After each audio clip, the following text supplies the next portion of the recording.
The last of the 5 days of topics here. Flash flooding is a pretty big concern, though. We haven't seen a ton of it over the past few years with drought conditions persisting, but it is the #1 thunderstorm-related killer in the United States, often happening in vehicles, but can happen in other situations too. The reason why we emphasize turn around, don't drown is because of that statistic. You can quickly become endangered if you try to drive through fast-moving floodwaters. It's especially dangerous at night. It's already hard to judge based on looking at the water from the outside, but when it's dark out, you really don't have a shot. So if there are barricades up on a highway or other things that are telling you not to go, definitely do not go. Now remember, it only takes a few inches of moving water to sweep you off your feet. 6 inches can sweep away an adult. If you are walking in a car, a smaller sedan, 12 inches, so just a foot of water moving can lift that car and send it downstream. 18 inches or up to about 2 feet takes away the rest of those vehicles, SUVs, vans, trucks, semis, obviously a little bit more than that,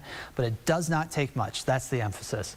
And because of that risk, we always say find another way, even if it takes a little longer to get there, it's worth that change.